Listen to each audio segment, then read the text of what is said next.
అందులో నీరు అనేది అత్యంత అవసరం, పవిత్రమైనటువంటిది. అందుకనే ఈరోజు భారతదేశంలో గంగా నది తర్వాత గోదావరికి ఎంత ప్రాధాన్యత ఉంది. అందుకే దీన్ని దక్షిణ గంగా అని కూడా మనం గోదావరిని పిలుస్తూ ఉంటాం. ఏదైతే ఈ యొక్క గోదావరికి 12 ఏళ్ల తర్వాత వచ్చేటువంటి 12 రోజులు జరిగేటువంటి పుష్కరాలు ఏవైతే ఉన్నాయో ఇవి చాలా పవిత్రమైనటువంటిగా, ఎందుకంటే గౌరవ సభ్యులు ఏదైతే మరి ఈరోజు మాట్లాడడం జరిగిందో మరి ఆ 12 రోజుల పుష్కరాల్లో మనం స్నానం ఆచరిస్తే మరి 12 సంవత్సరాల పాటు 12 పుణ్య నదుల్లో స్నానం చేసినటువంటి పవిత్రత, పుణ్యం వస్తుందని ఏదైతే పురాణాలు చెప్తూ ఉన్నాయో దానిలో భాగంగా ఇంత పవిత్రంగా మరి పుష్కరాలను మనం ఆర్గనైజ్ చేస్తున్నాం. ఈ రోజనే కాదు, గతంలో కూడా మరి ముఖ్యమంత్రి చంద్రబాబు నాయుడు గారు ఆ రోజు 2003లో కానీ 2015లో కూడా మరి చంద్రబాబు నాయుడు గారి సారథ్యంలో పెద్ద ఎత్తున ఆ రోజు గోదావరి పుష్కరాలని మనం నిర్వహించుకోవడం జరిగింది. అదేవిధంగా రేపు 2027 జూలై 23 నుంచి ఆగస్టు 3వ తేదీ వరకు జరిగేటువంటి గోదావరి పుష్కరాలను కూడా మరి అదేవిధంగా అత్యంత పవిత్రంగాను అన్ని రకాల వసతులతోటి కూడా మరి నడిపించుకోవాల్సినటువంటి బాధ్యత, అవసరం కూడా ఈ ప్రభుత్వం మీద ఉంది. దాన్ని గుర్తించడం జరిగిందని చెప్పి కూడా మరి గౌరవ సభ్యులందరికీ కూడా ఈ సందర్భంగా తెలియజేయడం జరిగింది అధ్యక్ష. దీని ప్రకారం ఏదైతే మన ఇరిగేషన్ శాఖకు సంబంధించి మరి మేము కూడా రివ్యూ చేసుకుని ఏదైతే 2015లో గత పుష్కరాల్లో జరిగినటువంటి ఘాట్స్ ఏవైతే ఉన్నాయో వాటిని అన్నింటినీ కూడా ఐడెంటిఫై చేసుకుని, అంటే ఏదైతే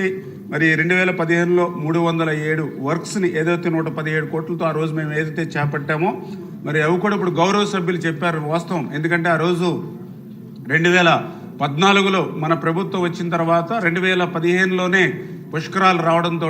ఆ ఎస్టిమేషన్లు వేసుకుని టెండర్స్ పిలుచుకుని వర్క్ ఆర్డర్స్ ఇచ్చేయడానికి కేవలం 3-4 నెలల సమయం మాత్రమే ఉంది. అయినప్పటికీ కూడా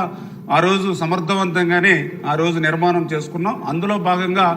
మేము కూడా ఏదైతే గోదావరి జిల్లాకు సంబంధించి ఉభయ గోదావరి జిల్లాల్లో కూడా ఈ గోదావరి ఈస్ట్ గోదావరికి సంబంధించి 145 ఘాట్స్ని గుర్తించడం జరిగింది, దగ్గర 3625 మీటర్ల పొడవున. అదేవిధంగా వెస్ట్ గోదావరికి సంబంధించి 98 ఘాట్స్ని గుర్తించడం జరిగింది, 2452 మీటర్ల పొడవైనటువంటివి.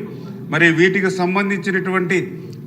ఏదైతే ఎస్టిమేషన్స్ కానీ ఇవి కానీ ఏవైతే ఉన్నాయో వాటిని అన్నింటినీ కూడా మరి సంబంధితమైనటువంటి శాఖల ద్వారా ఏంటంటే ఆ ఇరిగేషన్ ఘాట్స్ నిర్మాణం వరకు ఇరిగేషన్ శాఖ బాధ్యత వహిస్తుంది. అదేవిధంగా దాని నిర్వహణ కానీ లేదా ఇతరత్ర ప్రతిపాదనలు చూస్తే సంబంధిత పంచాయతీరాజ్ శాఖ నుంచి కానీ సంబంధిత మున్సిపల్ శాఖ ద్వారా నుంచి కానీ తీసుకోవడం జరుగుతుంది. అదేవిధంగా రెండవది ఏదైతే ఇరిగేషన్కి సంబంధించి మేము ఏదైతే గోదావరి ఇన్ఫ్లో ఎంత వస్తుంది, అదేవిధంగా అవుట్ఫ్లో ఇవన్నీ కూడా వాటర్ మేనేజ్మెంట్ కూడా మా బాధ్యత. అవి రెండింటి మీద కూడా ప్రధానంగా ఇరిగేషన్ శాఖ వరకు కూడా మేము దృష్టి పెట్టడం జరిగిందని చెప్పి తెలియజేసుకుంటూ, ఏదైతే మీరు చెప్పినట్లుగా ఏదైతే ఈ యొక్క ఇరిగేషన్ డిపార్ట్మెంట్దే కాకుండా ఈ పుష్కరాలకు సంబంధించి ప్రధానంగా ఎండోమెంట్ డిపార్ట్మెంటు, అదేవిధంగా మున్సిపల్, అదేవిధంగా పంచాయతీరాజ్, R&B, హోమ్ డిపార్ట్మెంట్, మరి civil supplies, fisheries department, security, పడవలు, ఇవన్నీ, అదేవిధంగా టూరిజం, ఇట్లా అన్ని డిపార్ట్మెంట్లు కూడా ఇందులో ఇన్వాల్వ్ అయి ఉన్నాయి అధ్యక్ష. గత 2015లో నేను కూడా ఆ రోజు ఎమ్మెల్యేగా ఉన్నప్పుడు ఆ రోజు ముఖ్యమంత్రి చంద్రబాబు నాయుడు గారు కూడా సంబంధితమైనటువంటి శాఖల మంత్రులతోటి ఉన్నతాధికారులతో కూడా తరచుగా రివ్యూలు చేసి ఈ పుష్కరాలని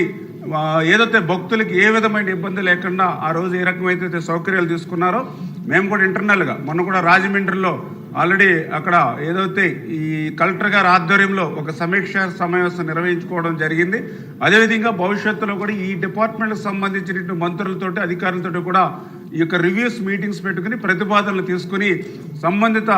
పనులన్నింటినీ కూడా గౌరవ ముఖ్యమంత్రి చంద్రబాబు నాయుడు గారి దృష్టికి తీసుకెళ్లి 2027లో జరిగేటువంటి గోదావరి పుష్కరాలు ఏదైతే గౌరవ సభ్యులు అడిగినటువంటి వాటికి అనుగుణంగా ఇప్పుడే వాసు గారు కూడా చెప్పారు, ఏదైతే మరి శాశ్వత ప్రాతిపదికన మనం చేసేటువంటి పనులు అంటే కోటిలింగాల రేవు ఏదైతే ఉందో 1.2 కిలోమీటర్స్ పొడవునా కేవలం పుష్కరాల్లోనే మాత్రమే కాకుండా మిగిలిన సంవత్సరం పొడవునా కూడా ఉపయోగపడుతుందని చెప్పారు. ఆ రకంగా శాశ్వత ప్రాతిపదికన చేయాలని ఏదైతే సభ్యులు ఇచ్చినటువంటి సూచన కానీ, అదేవిధంగా ముప్పుడు వెంకటేశ్వరరావు గారు కూడా ఏదైతే ఆయన కొవ్వూరుకు సంబంధించి గోపద పుణ్యక్షేత్రం ఇట్లా ఏదైతే మరి ఆయన మెన్షన్ చేయడం జరిగిందో, మరి అదేవిధంగా దేవాలయాలు కానీ ఏదైతే మరి ఆధునీకరణ కానీ పర్టికులర్గా RWS వాటర్ కానీ ఏదైతే వెంకటేశ్వరరావు గారు కానీ, అదేవిధంగా జోగేశ్వరరావు గారు కూడా పర్టికులర్గా ఏదో పుష్కరాలు అని అంటే ఏదో 1-2 ప్లేస్లుగా కాకుండా మా కోనసీమ వాస్తవ అధ్యక్ష కోనసీమలో కూడా ఏదైతే పుణ్యక్షేత్రాలు కూడా ఉన్నాయి కాబట్టి పెద్ద ఎత్తున భక్తులు కూడా ఆ ప్రాంతాలు కూడా సందర్శించేటువంటి అవకాశం ఉంది. అదేవిధంగా బొలిశెట్టి శ్రీనివాస్ గారు ఆయన కూడా ఏదైతే రోడ్స్ అండ్ ఏదైతే ఈ రహదారులు ఉన్నాయో వాటి మీద ఆయన ఇచ్చినటువంటి సజెషన్స్, అదేవిధంగా నాయకర్, ఎందుకంటే ఆయన కూడా నరసాపురం శివారు గోదావరికి చేత ఏదైతే ఈ సమస్యలన్నింటి మీద కూడా మనం కూడా గోదావరి జిల్లా వాసిగా దీని మీద అవగాహన ఉంది కాబట్టి తప్పనిసరిగా గౌరవ సభ్యులు అడిగినటువంటి వాటినన్నింటినీ కూడా నా శాఖకు అదేవిధంగా సంబంధిత శాఖల మంత్రుల దృష్టి కూడా తీసుకెళ్లి ఈ సమస్యలన్నింటినీ కూడా పరిష్కరించి రేపు 2027 పుష్కరాలు మరి బాగా జరిగేటువంటి విధంగా కుంభమేళ ఏ రకంగా అయితే ఒక మంచి మేనేజ్మెంట్ తోటి టెక్నాలజీని అనుసంధానం చేసి ఎట్లా జరిగిందో ఆ రోజున మరి చంద్రబాబు నాయుడు గారి సారథ్యంలో నెరవేరుస్తామని చెప్పి మీ ద్వారా తెలియజేసుకుంటున్నాం అధ్యక్ష. ఎందుకంటే గౌరవనీయులైన ముఖ్యమంత్రి వర్యులు ప్రధానమంత్రి గారితో సహా అందరినీ ఆహ్వానిస్తారు కాబట్టి ఒక కేబినెట్ సబ్ కమిటీ మీరు ఆలోచన చేసి ఇప్పటి నుంచే ఆదిరెడ్డి వాసు గారు సూచించినట్టు ఇప్పటి నుంచే మనం ఒక చక్కటి ప్రణాళికతో వెళ్తే మనకు ఒక బెంచ్